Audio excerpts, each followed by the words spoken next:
A fun social studies project for 6th grade that meets standards for integration of knowledge and ideas as well as teaches important technology is this effective PowerPoint presentation. It's called Where in the World Is... If you look closely, this 6th grade student cut himself out of a personal photo, resized himself, and put him into this internet photograph from somewhere in the world. He had to pick a city somewhere in the world and find 5 photos from there. He added his photo into each and inserted the finished images into PowerPoint to create a great presentation. He added the photos in order from least to most familiar, and the class had to guess where in the world he was as he progressed through the presentation. Let me show you how he added his photo into the internet image, and then I'll show you the finished presentation. First, we're going to open up the internet image, and you're going to see that it's really very tiny. Most internet images are very small because the quality doesn't have to be that great for them to show up well on your monitor. This is only 1.5 inches high. I'm going to open up a page guide that's going to give me an idea of how big I want to make this before I take it into PowerPoint. This is still a small page guide and it's not as big as the PowerPoint screen, but when we bring images into PowerPoint, they come in larger than they are at the high resolution images in Graphic Toolbox. So I'm using a smaller page guide, but it still gives me an idea and a way to keep myself grounded as to the size of the images as I'm working. So I'm going to click on Resize that image in here within my guide.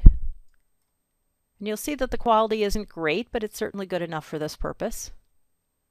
I'm going to zoom back and I'm going to open up the image of Colin, who has already cut himself out. You'll see there's an irregular frame around him. He cut himself out of another photograph using the irregular frame tool.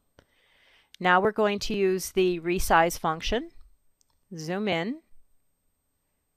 Not quite so far, but I'm going to resize, and as I resize it, we want to keep him in scale with how it would look if I was really taking a photograph from this perspective of this building and this yard and compared to the people in the courtyard here.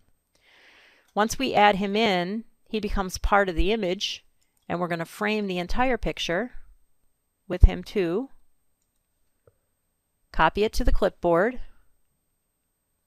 And now we're going to go to the other PowerPoint presentation that's ready to go. We're going to go to this blank slide, and I'm going to click in here and right click and choose paste to place it down.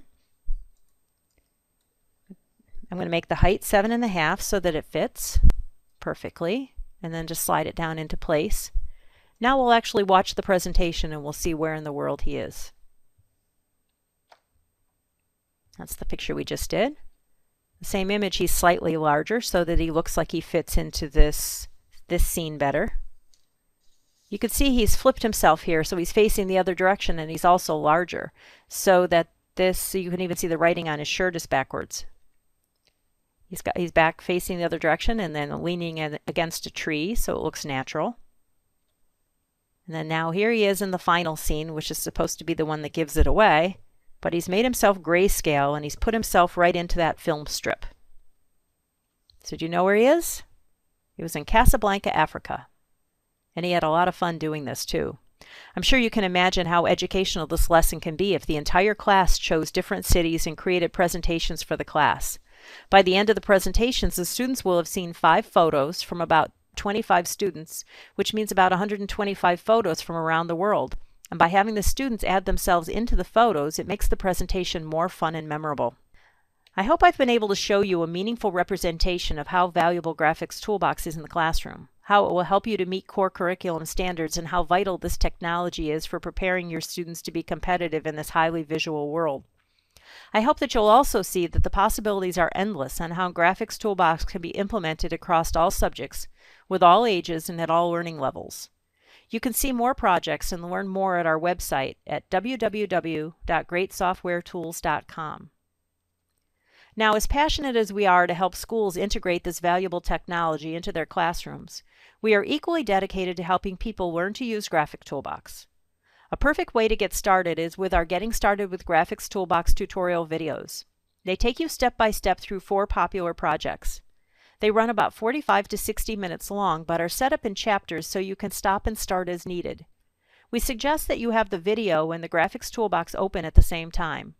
Watch part of the video, pause it, toggle to Graphic Toolbox, try out the technique, then go back to the video and watch more. People have found these to be a great way to learn the program. We've also begun creating downloadable project kits that teachers and schools can buy that provide them with the files, templates, and complete instructions for creating valuable curriculum projects.